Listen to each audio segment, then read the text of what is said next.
ache kakra enam so ama majority leader Edia to dwa kirem say MMDC is now womudin amantem no eno kan ho bi ana delay na imase bokomnyo ogino matimfo wo aya bantema abatu ne position to oniminyamfo Francis Asensu Boache no leka said dead insuri ya yeru ho man Gane ya di bia enya biaye nkrobie ni mo man Gane nyina tintibre tru do de yetu wana man Emera se bedwamu achiame hene right honorable Abankins for the somana bagben Edia to dwa kire mu say parliamentary immunity ayede ema mena se bedwafo no enye se wo betimi agina so de ayade ya wo pe ensam no edoso pinu aka we hu na nwumre yi ya jebere sebere anuanu mienu ya de nsam no e ba besom se kase bo na okoto sese bi aboa kraman wo siapata so a empeni so wadasani anade ni si honti kan ye ho na yemfa seda ema bosheba electric house me pacha wo penkane a ene kire se ehom pempena de accessories nko ade a enhwa kwam ema wutiri empo efri se empeni se ye pakosue tuntum ana akopa tatuo di apobiri mfa ne ho nsoma bosheba electric house eba sandalia corner light gate light ceiling light LED light and ye 136,918 and a 24 watt here and bosheba electric house ope floodlight and as a CCTV cables and then the cameras nyina bi ewo ho standing fans orient ceiling fan ahodro air condition the USB ewomu me pacha wo ba edumu a bosheba electric house kumase atran no ye miensa edum PZ woni KJT market no ana ye opposite ana edum Bosheba Brosatinti mu baby a Promise FM, Promise TV, or Yerepa FM, or Yerepa TV, ebutu ya prisons runabout on sabeti makabi ewa ha. Edum pizza te hwanso ante atako fo abrosano monso ebuso sa akoma dani ntosi on sabeti makado so puonu a. Wo pe ba ko mienu miensa abowudem. Se wo pe dodo nso ato aton a ekwan so eda ho. Wo betimi afre 0322 030838 and 0536 095 966. Yebanum ahabedro papa di empenfo agi atomu gaftram e de stamp wesi so FDA enso agi atomu a na heba no gisa wo ba Promise heba me pacho wo Promise FM yada tintin yemu ewo edum prisons runabout me pacho enupa we nyina no eye habenro empenfo agi atomu me pacho wo betima yiba ko mienu miensa kura na mmom no operodo nso a wo be frɛ 0535544681 3P Galen Misha me comfort samo immune booster fe high blood pressure new disease e bu nsa oya ozechi wo shiga level no wa akwoso da bia na wo na makwa baby why otitiriti da bia ra wo za anense chi o mesrawara anense onko police training bia na wetuma abachira e kasembrodo stroke olonyu olobom pempen wo wi ni mu a asma fu yinare won konum bi obo ma oye wo yefun nu mu de ho ma oye papa wona water sontu sanchembrodo afe stress na ohaw bebre 3P garlic mesha beju akagiremu a rebo mbodzenare buwro pharmacy na heba shop biara mu no wonsa ebeka bi wo ho etufu boko oye Dani heba Colinac heba Misty heba Chrisky heba Angel heba Kingswalk heba enafe no heba shop no pharmacy shop biara etufu mfre 0248928824 jamanjuma kui ena weso na asen menda nyumbre no nsia kase boye bo abosomo ewo Promise Radio 102.7 afa Promise TV to na ye ame uncle ebo baini ena Gan stakati amite nkura Okogyeabour Okran afensam no emunkyere mu ne mayafa sem no munkyem mo da yebo mohwe ne akokaso ne mpotem na ohye ewutu senya east oya kropon na se won finfirmantem kra ya tente kropon no etu oya tax force food this wa won bombodina etu oya egodifo a wotena kar kwan ho ena kar kwan woto na ate na potokasem de ofa ndi congestion exercise no oya za wotu wana mona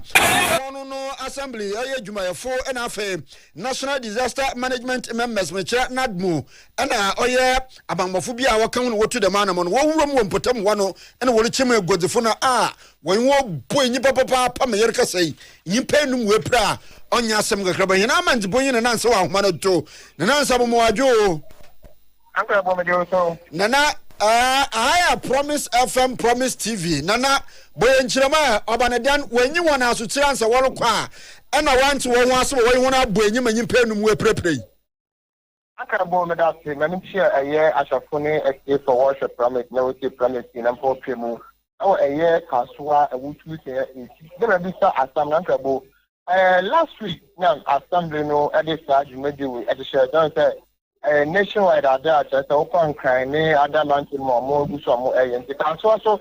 with mo han mo akabo assembly no worship next ma the funo we see what you said well remember bata I was just kaswa hana na asafamana kum and say I said that the video done other content that you know so mo say be talk about canopy our traffic lights are ethical so about canopy the shot car campo ever who the traffic it's one more no and a MC who for ya boni din owura set banemi so no eba na ochemite that anyambra some na at the tonfo wodi e ka twedem no nani ende ho and nti no wo hwe say wo ma wo to ade pavement and a kwan na ya guso ya tad road ya guso kan for car personal dey before wafa what they abom na buna campaign baby answer no wo hwe na chese we to ase and nti nadmo director no e wa han mo any Africa sport in 24 mo e wa assembly no any security for to find na dey to me say obehye aye before mpanyfo no na chese we da to na nim na wadi nka akobom no confirm na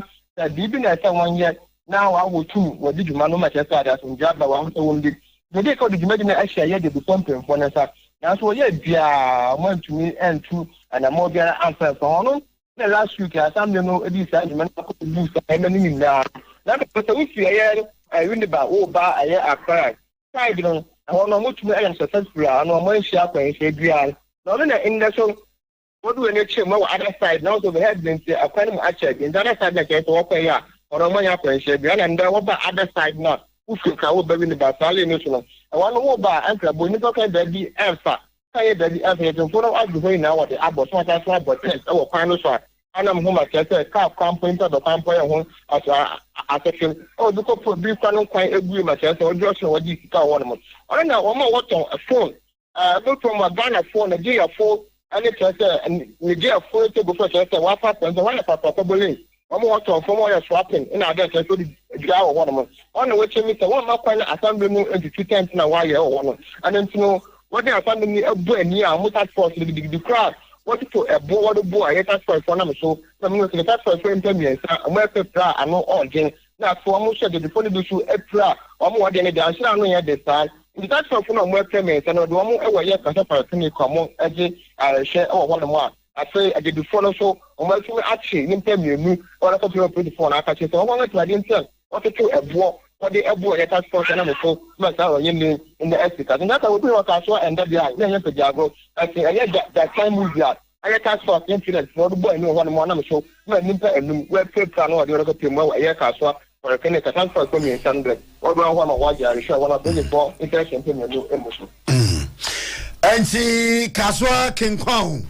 ma yeno ase na wa manjepo zechi mo be se chiri biaran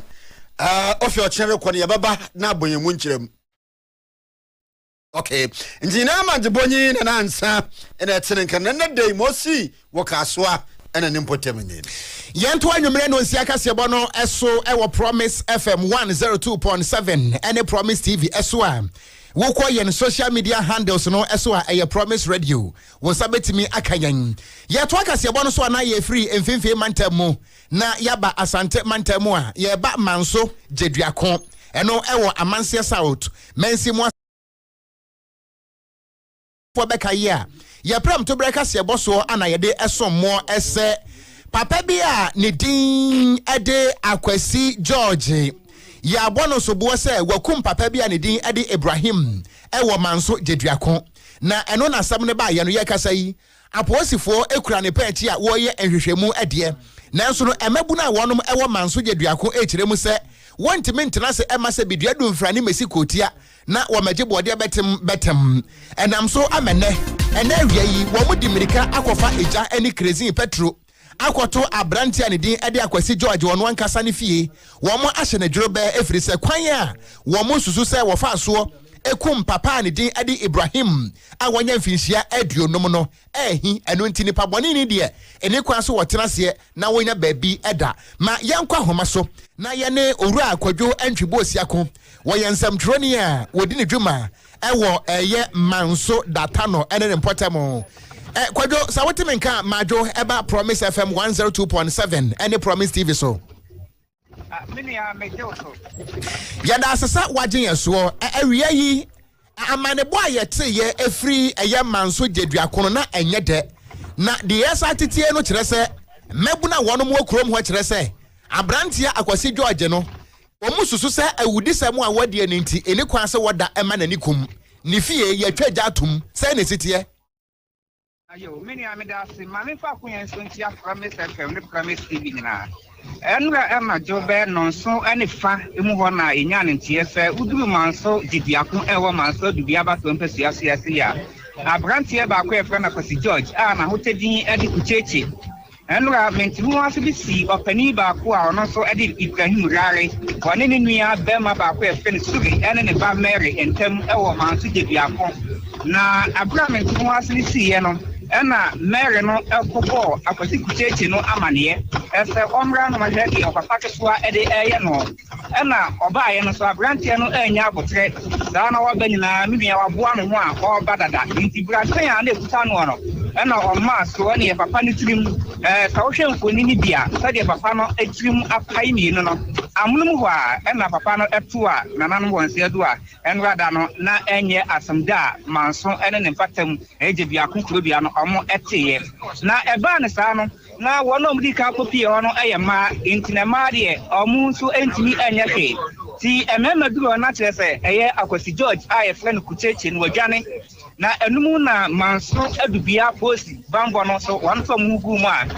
enra na juno a be no ndunu mu ano omo ensa etimi kan no a enei ese ukopiem ewo manso jebiako a brante no dan a watimi abomodin esimi kan sesen kakra dan kra be se 9 die emrante okobia no mu no ajurida nyina agu edija atum ese bonefusama brante kucheche aye no ehu ehia se wona no etna eye manso jebiako ekobia no mu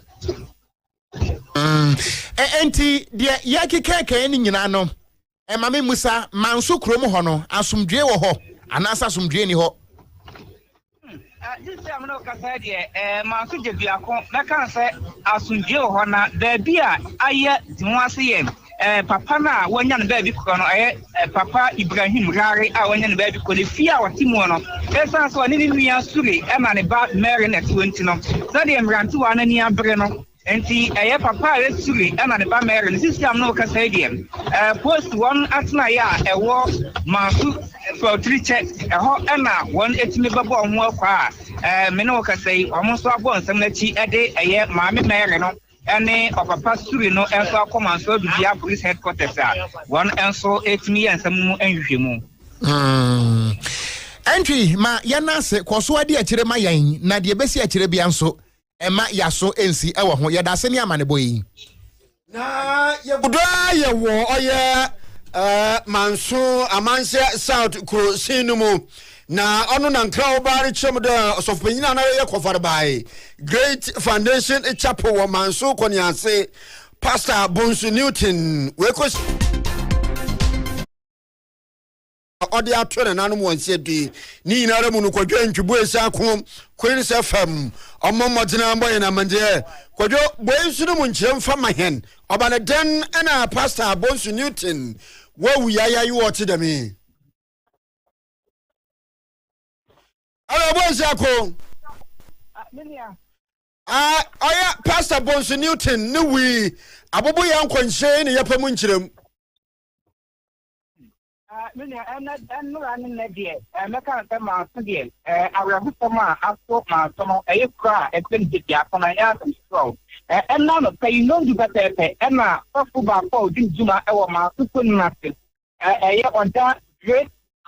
Foundation Chapel ano aye plan Pastor Bonsu and ajuma we nyina sa block ajuma ne prophet ready machine ya abayo mi chat loti enu bi ho ajuma no ye na wakwa di contract ewo ma ku jebiako program mu a wakwa document esi ma ku nra se ede ba jebiako na bra odru edumpoto number 1 na o sania ku jebiako no a na bobo ya no eto no so o semi break so ye dey enye no wo no platform ya na se wakwa na namu anse bi ene be tini ehu ye esi kwate eto no na ekwa no That I can tell you that Papa Yan,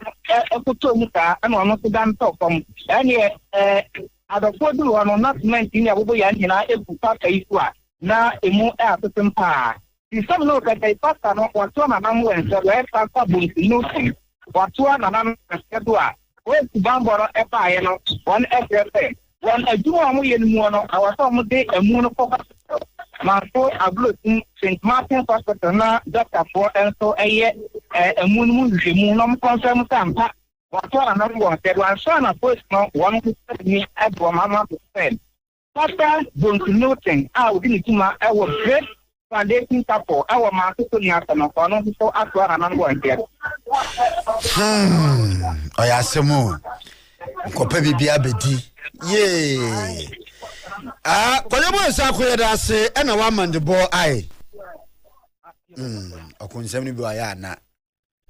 Pa, e mo rem. And some be say ba, yana a hadwin. Pa. Nemum.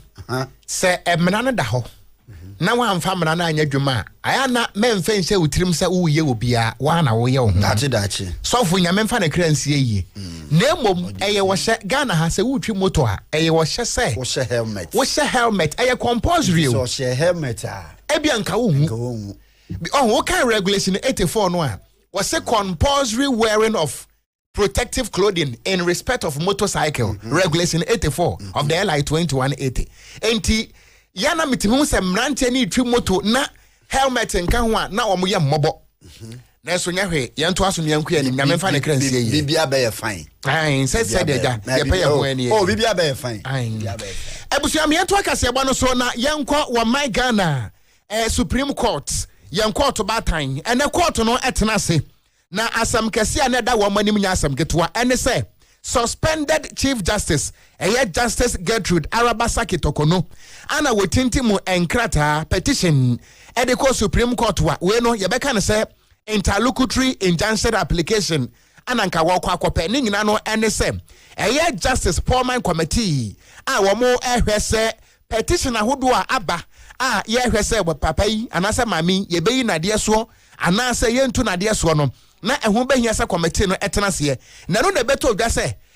Justice Paulman Committee no ase wo mdwumadi a wo mo edie no enukura bi nhyeda enim enu ntianam so ema ye mame Gertrude Arabasa Kitokunu etintim enkrata ene na lawyer for the Supreme Court say anka wakwa kope injunction ede atoso se de be ya committee no wontimi anya na dwuma na no na wobra wotena se ene no atemuafo makomako enum ana etena so na yebeka ne say unanimous decision wo munyina eko benkro abosa application no ato atwene baby na wobra ene court no tena se a wodi asem no wo mu kire mu se wosha application aye mame Gertrude Arabasa Kitokunu edi aba no a se biaburu se bianyado emu hatu se Roma for handkerchief na kire se any merit anu nti ana wo mboto twene ye na ye hwene mu se nyame ya adomu a dwun busu na ye besimu na de toso edu emienu no ana ye de atemwo no ebeba na ajagefuo nu mu a wotena se no de wodi wo manim acting Chief Justice Paul Abafo Boni wono anetena so a wohweye ema sa atemwo we nyina no eba ye wo mo so aka ho bie sa atemmuafo no Justice Omoro Amadu Tanko na watimu ebi ana Yoni Kolendi etim ana Justice Henry Kofi etimu bi ana Richard Ejefrompong na wono so etimu ebi na ene wobra court no etenase no se mo beka yi a na watwi mo nso ana ye mame Arabata Kunu wode beto odwa se wadi nkan ade affidavit in opposition akwa court wadada na hu behia se wade supplementary eko na no nso no court no abo atoagu na wobra sa decision beto odwa ema Supreme Court de verdict ne ba ye no ana meranim ni a wogina mu ade ama Gertrude Arabasa Kitokunu kane Attorney General Godfred Yeboadame wo kirem se atemu no aba no enya ne nwanwa efiri se wonim se de besia na esie no not surprising because it shows the theme of what but yeah, I mean we'll move on. The law of parties and campaigns and process is flawed, no doubt. I mean, is not leading on all kinds of issues. And I'm quite surprised at the Supreme Court. So, more or less acceding to the perpetration of such violations against the highest judicial official. It's not about just talking, as I keep saying, it's not about just talking at all. The issues are far reaching and they actually hinge on factors which affect the independence of Ghana's judiciary, the security of tenure of charges and all. But the Supreme Court, for whatever reasons, does not seem to take that view. Well, so good. I think that in future, the whole nation will get to know the consequences of this. Not here to disclose to you my line of action or plans. But clearly, what we can say is that this is a procedure that is really flawed. There cannot be a situation where the Chief Justice cannot face an inquiry set up under Article 146 of the Constitution to determine some inquiries against some petitions against her. And she's not had notice of the specific charges in respect of which the Crown Fashi case has been made, the basis for such charges, and reasons why she's supposed to go through the inquiry. I mean, this is a basic right that is available to every citizen. Any ayati ye meranimuni awojina mu edema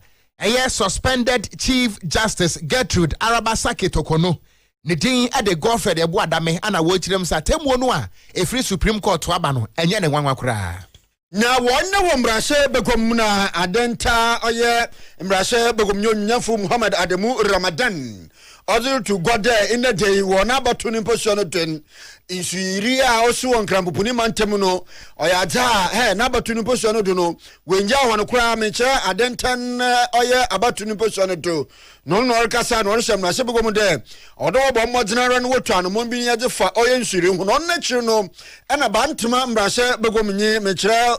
onyafo Francis Asensu Boache oli chemete na say isuri a oyi wo man Ghana mu na onyi da ye na adwen na oye miamia bi wo man Ghana nkuti na nsuri ba na mmum no oye Ghana fa na anya ba bia nti se ye de bomodi ne yetuwa na mo na ode ye mamra ode oye nsuri ho ne jema ye de bo ho ba no ye di edwuma afe ye momodi na ye refi ase na ya kwache nsuri a ye mfra so wo mpotem no oboboa ama ye tum na ye tu ase na nsuri ne te oyo man muni nyina yentum nyi impotem ba ko mfansi wote ehonkote ne yerekun. Mr. Speaker, the issue of flooding as was experienced in Adenta constituency resonates beyond constituency boundaries. Indeed, it is a national issue. As a boy who grew up in an urban community of Bantima, Kumasi, and also an MP from an urban community, I am acutely aware of the challenges of flooding and its economic impact. The Speaker, the economic cost of flooding in our country is so huge to the extent that it undermines our development efforts as a country. As a former Minister for Western Housing, I am very much aware of various interventions that governments over the years have made towards the fight against flooding. In fact, during the period of President Akufo-Addo, investment in flood control measures alone was about 600 million Ghana cedis, flood control. And that was unprecedented. No other government had made such investment into flood control, apart from the regular drainage infrastructure. But regardless of the investment we make in the drainage infrastructure, Onyamfo says watching na no tori no de tori no le chemete ebre nya dude ya kunye de tia oye insuri no de timemfo yinara ya totu yero hu de ye yina ye wo yafo mejo wo de ye se yatimpotem na obi rebesi danje sunsu kama baby ansuta ofa ode ye so tia na wonu so awaye wona adwene de baby ansuta ofa na esutine mo eho no wo to bolo no nro na ade wo je egu no ode ye so tia ye pa na ye yina ye wona mpotem ayete no oyaza ye botum ye yina ye yafo meje na ye za abo aban Another issue is also the haphazard disposal of waste. Everybody knows that when you put waste into our drainage channels, it blocks the way to the extent that when it rains and the water cannot find any other place to pass, it will just overflow into the communities and it creates flooding. But yet, people continue to dump waste into our drainage channels. We continue to blame government. We continue to blame the district assemblies. The Speaker, what are we also doing as citizens? I'm urging a community action against this issue of flooding. Because once the community come together and prevent people from building on waterways and prevent people from dumping solid waste into our drainage channels, we will go a long way in addressing this flooding issue. Enti bantama asensu boache ninze enayeti. Yɛtoa KaseƐ no so a na yɛda so agyina mu ɛwɔ Ghana yɛ mmarahyɛ badwam na ɛdɔm kɛseɛ no ba no dani wɔno ana wɔyɛ mmarahyɛ badwani ɛwɔ ɛyɛ Bɔko Central yɛwura Mahama Ayarga wakasa akyerɛ mu sɛ deɛ nti a ɛyɛ District Assembly Common Fund akyɛ na assemblies no wɔn nsa nka sika no ne nyina no ɛne sɛ na assemblies no MMDCs no a na wɔn di nya maayɛ no ɛno ka ho bi ana na sika no adile nanso sɛsi ano a yɛbɛka no sɛ dodoɔ no a no wɔn din aba no wɔhyɛ wɔn mu nkura ne sɛ sika na wɔn pɛ de ayɛ adwuma ɛyɛ District Assembly Common Fund no ɛnkyɛ bia ɛbɛba wɔde sansɛm wɔ nyina to dwa wabra na nipa bi esu frɛ sɛ adenti an assemblies no bɛsa busum nsia nie sika sɛ ɛde ma wɔn yɛ adwuma no ɛmaayɛ na na mmarahyɛ badwam ana wɔkyerɛm sɛ kɔnfoɔ kwa da nwom wɔsi kyaate mu nya din sika no ɛnam kwan so a ɛba Mahama Ayarga. And the MCEs and the DCEs and the mayors in place, then he will release the funds to them. Now that a majority of the MCEs and the DCEs are in place, I can actually show you a cabinet approval of the distribution of the funds as approved by, Parliament. And also, we took a decision that whilst we are sending the funds to the assemblies, we need to guide the utilization of the funds, because the president has had to fight at the central level to restrain everybody from touching the money at the central level. In the past, hardly anything used to move from the center to the districts. But we took a policy decision that not less than 80% of the money must hit the accounts of the district assemblies, the metropolitan assemblies, and the municipal assemblies. Na enwache no yewra Mahama Ayarga at the tato chire mu se wo hwe ekwan a nipa bi de petition aba na Chief Justice suspended Gertrude Arabasa Kitokunu ye na free hono a ebi mo kire se ase yewra Mahama ene committee no etieti Ghana mara so ana yewra Mahama Ayarga echirem se nya no kura da efri se wo kan constitution no a article 146 no a ene article 144 no se de e ka no sa pepepe ana committee na di so a eno nti no obi antietia obi amara so. We should be mindful the extent to which we go interfering in the work of other branches of government. I am a lawyer by training. I pay attention to the process. So far, I have not heard anybody specifically say that this part of the process is not provided for in the Constitution. I have not seen anyone. I have listened to all the discussions. Not one single, indication that this step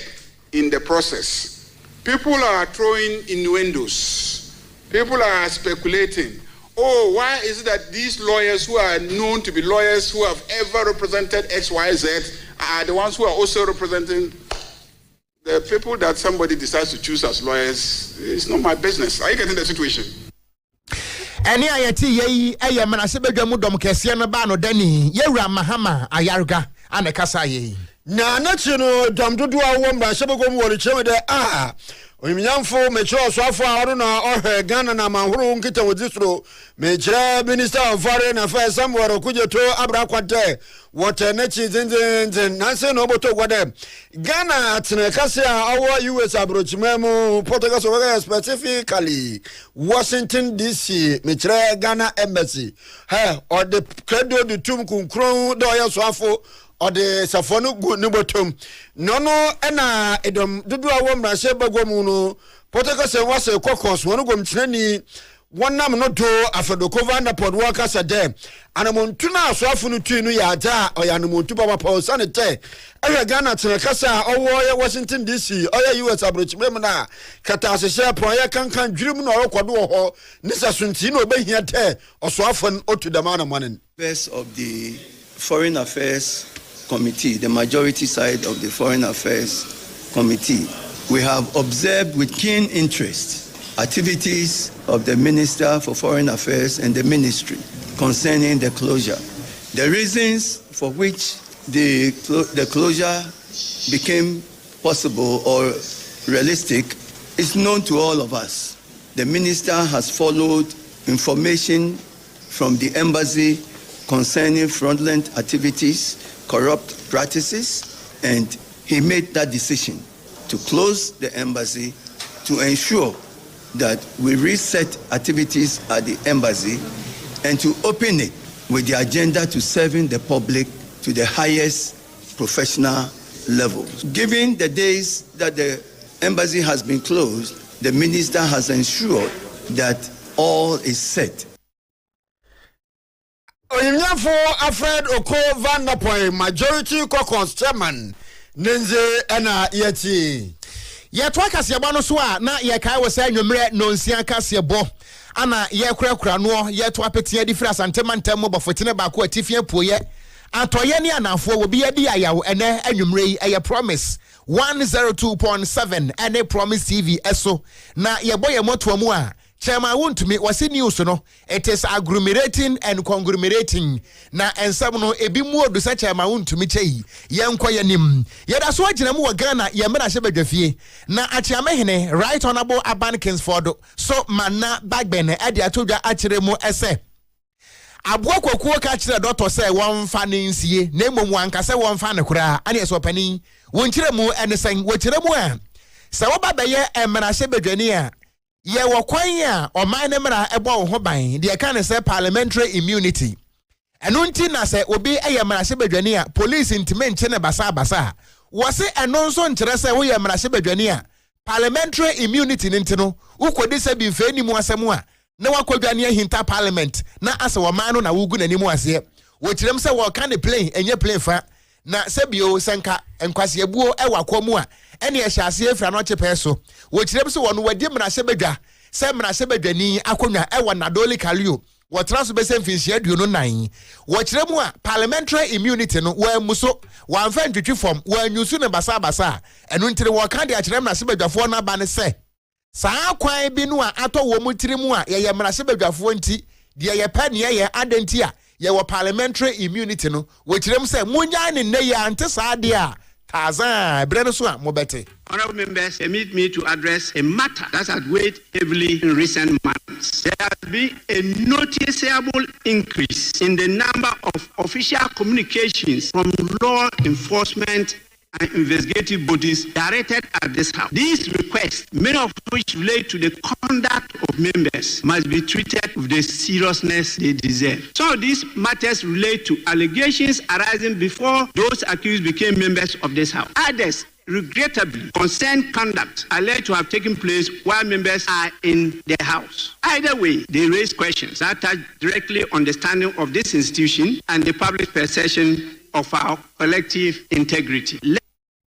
Any ayati ye eye wa my Ghana emra se badwamu achiamehene right honorable Aban Kingsford so manna bagben a ebre bi atwamu na wono nso eye mra se badwani ema wo manfo ne adehia wonom ewo nadoli kalio ewo upper west ana wo kirem se adwuma no amoye no maye bi atwam enu ntimunya de mo kire no Edom kuma wo mbrahye begom na wonam abanojifo hono do woreka sei na oye edom kuma no wole chemete aman Ghana worutu oye abanuta no moni bia orototo oye atembu adwuma eku no wono fa hoji asiye papa wole chetiado odeda mensemi yina tugwa ene dada wo mbrahye begom na mame Patricia Pieje Romo Mashebogoma edom kuman won chihwep na oginami no no chebe na eni saman kunu oba no bibiara ni ho a waya wode bo man Ghana man mohia Ghana manu nyina ne mu bi ho a wetu man na wobaboa na odekokobo dzima oye abankasim de anamona awolutu na wode etiatia oye atemmoku adwuban wono fa ho gido no womo modena na wonhwe de wobasakra wo ho na ol chem de indei omampanyin na no montu a olutu no je yi otemmuafo panyin di na firi ho na oya asefim yie pa na olichem da inchirema wode ba nyina no ne munna ho fan na olichem de jama na montu no omampanyin atunu ya da oya na montu a wode tu oya atemmuadwuma ekonu de tua yie pa wo man Ghana. Speaker, the audacious attempt by the presidency to undermine judicial independence have reached dangerous proportions. The nation watched in disbelief as the executive launched brazen efforts to remove the Chief Justice of the Republic, an assault not merely on one officer holder, but on the very sanctity of the judicial branch.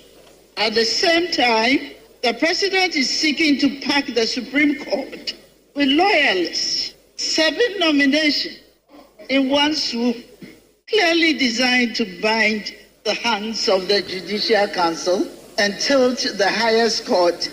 in the land towards executive interest. It is profoundly disquieting that the lawyers spearheading the campaign against the Chief Justice are individuals publicly known to have represented or are still representing both the President and the Speaker of Parliament in active legal matters. And when such lawyers become the face and the voice of petition to remove the Chief Justice, it becomes exceedingly difficult.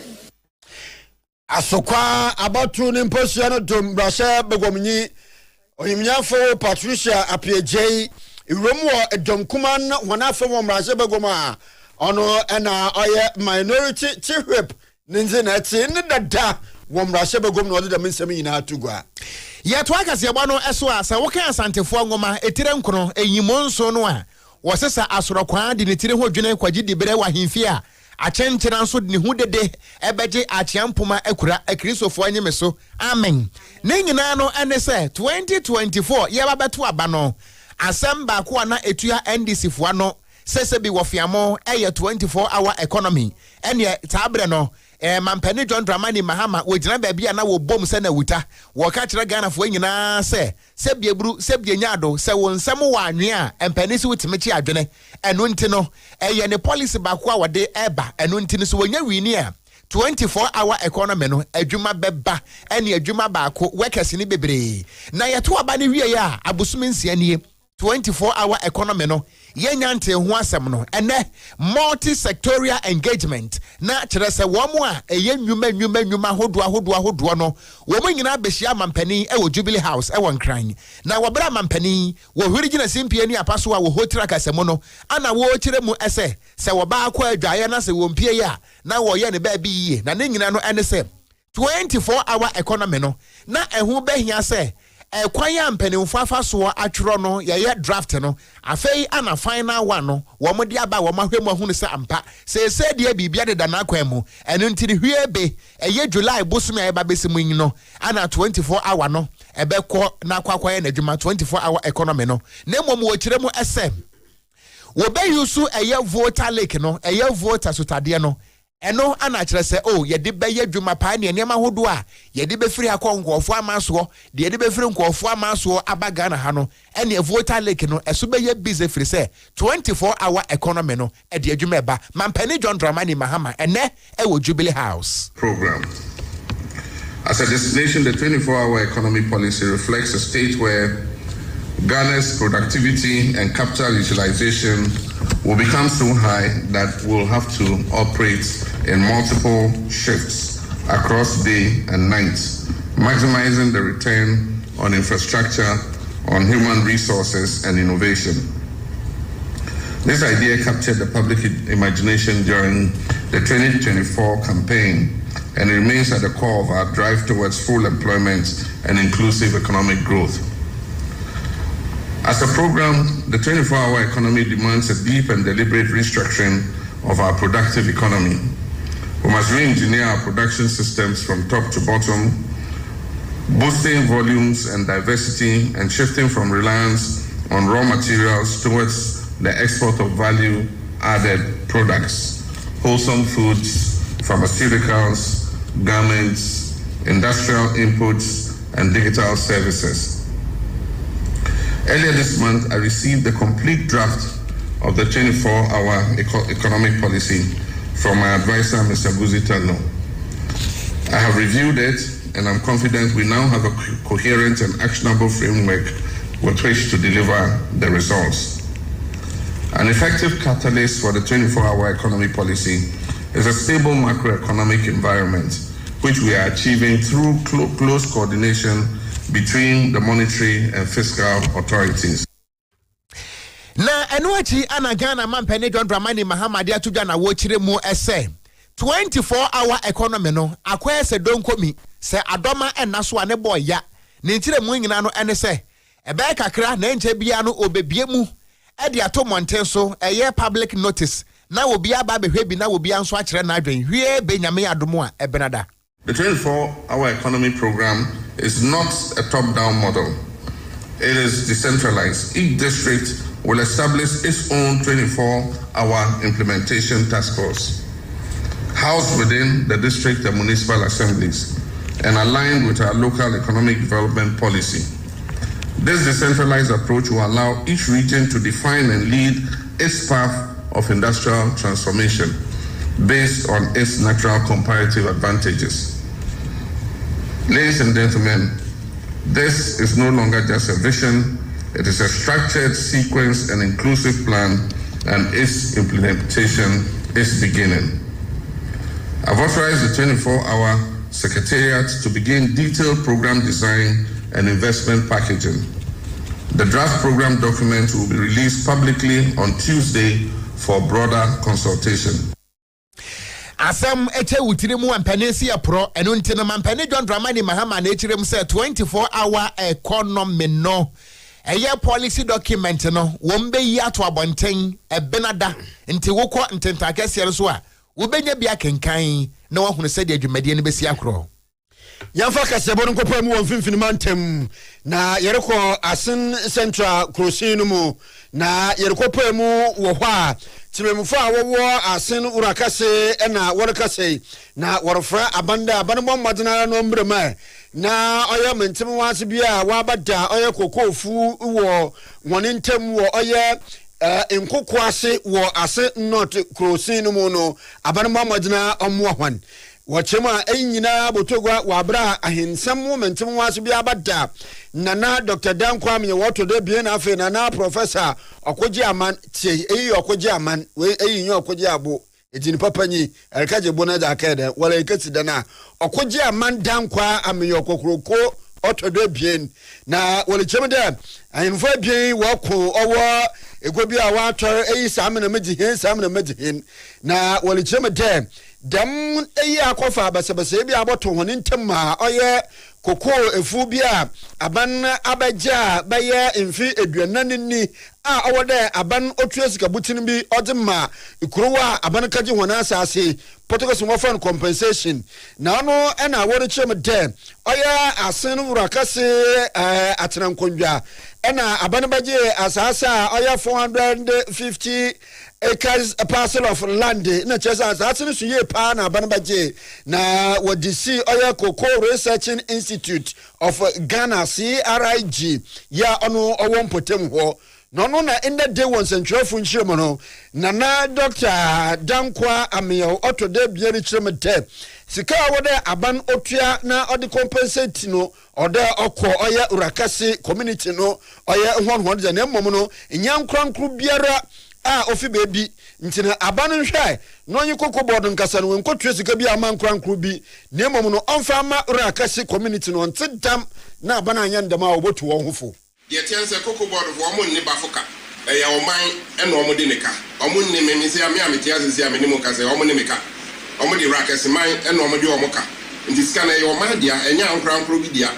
nti min ti asese koko board atena ho na says Canada so how to me any honor to my soccer. Until Maba had a dream of Suma, or Man Peniati, Chief of Staff, Interior Minister, DNI, and National Security for Union Swat to say, Omumra. Now, I'm measured the Ecos one. Yes, I to Hanosha Bedani war zone. The Penisa at the Attorney says, Omani Peja, police war Hanukwa, and your moon to me, son. Yes, Rampany for Omutuanamo and Sana are too late. Tell you about Gokuno and say, because I'm interested in answer Omote. Maintenance and Yajuma. Yes, you are person better because they are racketing in a Japadia. And your man so, as the Janasa that yes, you return a more of more. You could refer her a 100 day or yen in November. And she already met him a movie be our war as Senu Rakasi. Wally Chemede, Abanabo Martin Umbreman, what is so monobo. Nana Professor Okogyeabour Okran Yokoko to de bien de. Ebra abafa kunye ya ofra se do yikokobo listen komo for the miskin nyina hono koko plantation ho na we yi adwumayefo won no won nyina di ode na busuafo e na ode langa da ka ho a de mabere we yi adwuma e wo mpotamu ho. Yen ye pese ka kira pan ni se apan ama ye kwan wa ma betuo mu amfiri hodi a se de kuro raka no awotwe ni raka se bedane dinti e bedane se approach for mantem no ni ni ye o matimi ama no kwan mo no wote ho bobra asisa raka se japade di etwania bobra ye ni raka se fo na ye so ade ye dia no and no one was plantation didn't or no Okogyeabour din atoso adentia e yo no japade and your manager pade plantation my contract 2 years and 17 February you be kiako Easter your honor papa bi ba so ye ohene na obepamu ye fi edumo nti say me your contract no omotwam ti say metifie ennim no yenim no kra na yenim so won na mokro mu ha yakonwa no enye MPP ni NDC party say dey fremo de no we ba na ntokwa ba we ba na ntokwa ba na enye ye hia wo kro mu ha so no atumi ahwehwem anya mpepesi bi ana fa through court process anya pepesi bi a and na me invite special prosecutor BNI ene yokufo so momrem because fraud bi e wo ho Asenu Rakasi Timemufo wa Warkasa ya Kroyose Asen Central Crosino mo won finfini mantem ena waje wanade sazero to omampanyin n'enyimi ya to akase no so akoso agene mu e won finfini mantem a na ye ko ewutu nananom atrankonwa na ye kasa yi wo mode na wotwe miensa tabo ana ato dede eyo eso ni nyina no ene se 2025 ewutu awubia festival no womo eba bedi enu nti womo srade hye se efiti sabere yakopem ne na otwemi yesa kire no entwenebo dedeyo womo de tabo atoso na sansem we nyina etodwa aya na mpene se akokọ bedie woni made kye na nso wotie de free wonini anno yama ne boni nana ansa ene kwamfopani a wowo ewutu nananom atrankonwa eye ocho odai tutu wono na wo kire mu ese sa na wotwe miensa dedeyo a womode tabo atoso no obi a hwese wobedi so se ne be ya monkonkodi nsenseme e wonananom ensem mo able hoja endedu ani ehyipe na okesuro ani ado awundo pepepe ipabi efun fanti adito ho onukom adwo awutu odeda ndo eto ebibi onukom aba afon oputi ntalebe mememfam afim anya na to no so nkofa wire udukuru kofu abenka awutu mante no wanya wire alebem ani nkata ebubu wo maba awutu ablowo ebubu ani maba ejo ani maba ani bonyama pi te awutu mememfa anchu abiata asemu ani maba ani no okra male bi pepe afa asafofo ani asumidi be ani ma he no so nkofa isa ayo site abanku foundation ekebe ayito modu ohunbo so nko egbo asumi madan shimu madan hwa mogbo ke foundation ma no echamla ayito modu amayo noto okuani diowe umayo noto yashi ebete anuba chuki awudunto ende okenka no duanwu mo okiano okani ado mo okiano ani aduanwu ani duanwu ekisa itato awon ekisa ale ekisa asafofo ela klese na mo hebe ale nyama funfa endie mumunto ani eni ayeti yi eye konfopani a wono wowo ewutu nananom atrankonwa ne din ede ocho odai tutu ana wode sansem wei ato edwano Yenkwa humana do na yenye Reverend Israel Olaoye injin komo na Reverend ya administrator azima our Bishop Richard Adai Theological Institute kaneno na wafano oye Shiloh Bible Training College yenye ne bedi komo yenyina ya yesre yenwo de Yama modena na yankwa asor na yanko penyankopon na nyim enyimnyam na afi daati yenyankwanje papa. Enti no yanyi reverend bedinkumo yereba bisa ne de ye kada asora na de rokwa asora asor the church angasa. What at all is a church? Reverend Akwaba. Nyame asomdwe nkan wa. Nkan so when it for you na. Ayo, Reverend. I maybe so potokasem ewi afafanti twi feyima no. Reverend, what at all is church? You, the big can cheer and penny for me papa no. His eminence the Archbishop are there. Any Archbishop Divine Ajiman Bedu. Archbishop at the Theological Institute in Pennyphone School for you now. The river of your shower. You, the church. Many others know the church because you were a church and you were the church. Because the Lekasa Asafuno. You cast Asafuna. Asafuno, one now we are mere free one. One now Midoba Yesu Christus. Afre one. Na Yesu eti ni moja. Ato one ama ejo yankopo. Okay, Revelations chapter 4. Ose odini moja na toyen ama ejo yankopo se embele ainfu. Enya so. Nti wana Kristo moja aton. A oma be yankopo dia na Midoba Yesu Christus no. Wo ne ya sapo. Na ya na mprimpi amanfo ni se asore ana asafo no edan a isiwa yekoso dabi empo nkofo bebre wa asafo ni wa asore mo omo konsore denominations ahoda ewo na omuso nanso na Kristo asafo na nkasa no mo nka no efese ko asore de nanso Kristo moja no o ma ne ho kwan emma Kristo moja no ho kro ne ho entry ne boni pa ni wachi emfa ne ho ma Kristo nti asafo no ana asore no the church no ene wana Kristo moja ye den aton emma jona nko na minka wen kan say your denominations bebre asore nko bebre na adia ebemu wo se ekowe asore anase ekowe eku a wo mama Kristo moja aye won ho adwuma ejina niema numbe so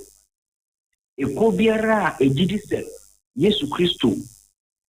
na wo mu no e kan virgin birth of Christ asori a ejisa de ni any asori a ejidi se Yesu Kristo be wuji nipa nkwan any asori a ejidi se Yesu Kristo yankopon ese nipa prekope any asori a ejidi trust them me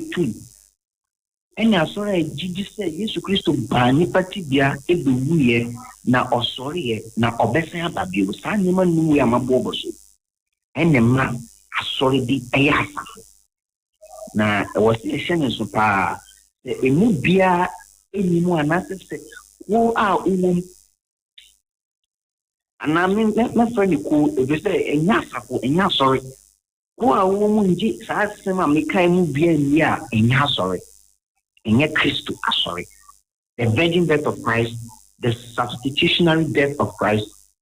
the deity and humanity of Christ, the inspiration of the scriptures, Bible, no? And the bodily resurrection and the second coming of Christ. Reverend,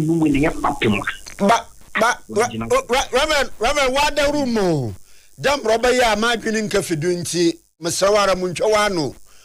Obaba na den ina obi bagia tum do obokwa akowura asafa wogina Christ na fapemedo woje sine wewrum na da menyama enum ya aboboi onka jintum kwani do hono mu asanye man nyama maboboi mu mintum mu nji ebinu muntum obo ono mo ji mu emu bitu ebiso ono mo nji bintum ebifri mu pe sa konu enya sori bio. It has become a dear person of court, an organization of people. So I have a Nti hunya se asafo wo mu no behwe se nkyerɛkyerɛ ne koso wo mu no ɛne nsɛm a muti no ɛti sa nneɛma wo nyinaa twin ɛno ne yɛ happy my kyerɛ sɛ saa sɔre no ɛyɛ Kristo dia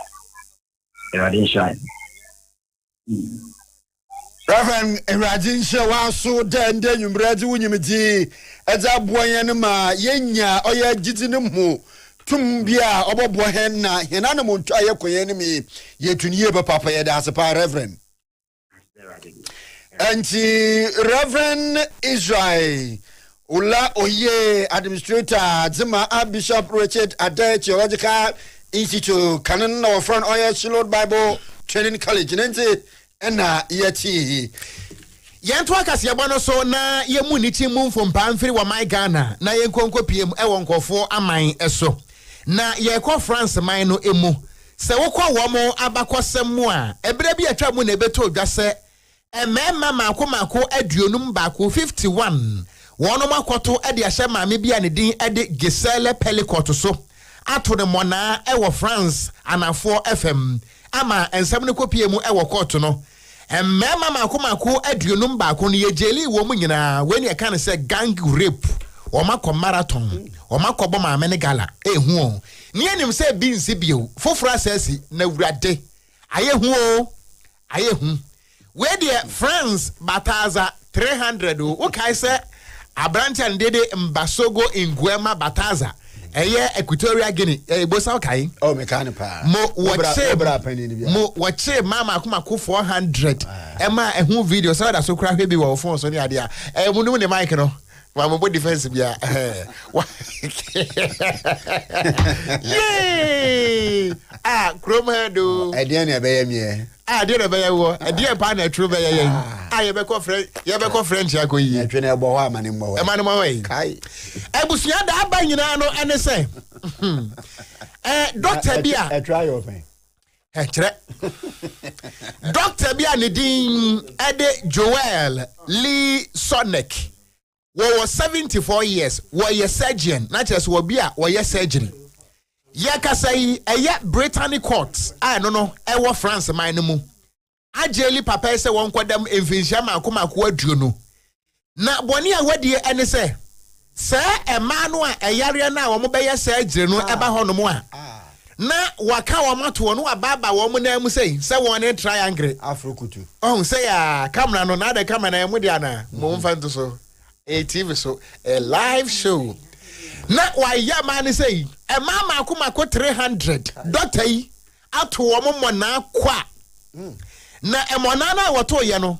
emu mako 256 eye ema wo mu fie no eye edunum awurade ye wo pedi wema na eno na court no transe no ye busebusa papa yi ne din ede eye Joel Lee Sonic ye busa nse papa boni ayese wadie nie eyampa wo hwe court wanim na ni bo preprese China ni anwa chewing gum was a fan. How yes, a quite not what the movie is yet, you know. And Tiaka say, a French surgeon. While repu mama kuma ko 300. Your man is saying 300 your man is saying just 20 years. 20 years. Obia is 300. And then a fair fine yemono do wema. A befani yam some quarano drosum. My father was a mean Chiato Fansar Kasebwedu Amanonimu na Israel Manu Yereka say in Yimpabe to our Gaza and Papono to where to Oye and Money be a Timonama, it do Yimpadu, Water Nanano one said ye pa. Na Arawo Sami there, the man and Montunina was in the Fuebiania in a Odi Yen Echirimu, Nina Yimpadu, or Warrior Gaza Menua. Onam Israel manu honana montune gina ya wesi de wo ma ho kwan in na independent nsu emfa hone hyedu mragaza no ntino wore bra wo kom yie papa pantino wore bo modena wa akobabi na wa akopemmoa ono na Israel manu mu asodafo wo hu ne dama wo sen oye itu woju gu oye Palestinian oye ne mu meya kom de hone ntino wore ko oye atena bia oye US amano ena wesi wo oya Gaza manimu a what's a boa one kun wonu krom na wakwa hoyenya munti what's a boa hono wo call the World Cup page bana Israel man so wo so itrum wo ju go oye the match na imu ayelka say nyimpa du watwe na nanom war insiadom na Israel man Prime Minister Benjamin Netanyahu na Olichem de one anomonto a wotui no nyimpa du a wo win we hu ne de Hamas oya etuatofo na wotui say Israel fo manti no de mabri Israel fo so wo nge no ko no oya ata hona no montu wetum weku oya Hamas woni kanzifo me che wo leader Mohammed Sinho ya za wekun na wal kasa de mabri de man montu be no Palestine ni oya iku Hamas no wọ́n maka no ho asembia na wori kyerem de baya nyimpa aduane ne baasa 43 ena wetum weku hon in the day ya ni nyina ye Israel anomonto a wetu in the day wode tia oye Gaza ya wori kyerem de nimu awotwe a weku hon no ye oye insantrofo wode abotugwa na wori kyerem de dam Israel ekui wanye Gaza wode asiye papa nyimpa dodo nara wewa ekun no afi ebian ko ne ba send no wonja ya woguda worokodo na ayatimo okay enti dam no worokodo we Israel no potem oko osi commentary o ebusia ya so na yakọ ansa na yebeji bum ni agifum ni afakire ha no mamenko ahojo daban California Junction na menchia Prophet Shadrach Edu True Faith Church papa se bibia boko de nyame wonhira wo mo ahoden pa maye chia wo ne mama ne abusua ne nyina na enwumere taxi driver bi aye nyame so adwuma ne din ede frempon wo ye taxi driver wo ye adwuma free Santase runabout eba edum ahyankanfo no a omode wo madwene ebokro no wono de woman sika na buru so sebra ya tosuo nteje wonsesa eno ntene friend frempon akura bibia boko de nyame nhira pa ye bom pa ese de waye ahyankafo na ka no so nya ne saa na Ghana enkoyie eno ntene taxi driver car no Chevrolet Matis AS 37 23-21 ni din de frempon akura nyame nhira pa ye bo abaso KaseƐ na si yemfa seda ema KaseƐ semofo owura Emmanuel Odro Korea won se mama ye Jimmy Cliff any newsroom mrantie ne maba wa wo mo ayadwuma pa ya da wo mo ase na Crystal Ben so tena mfidi na chi pia ma yen asonfo mienu edi ameje so eye gangster cat ya mitenkura wo Okogyeabour Okran me ne uncle epo baini afi server room for NMC for so bon wadi ye chewu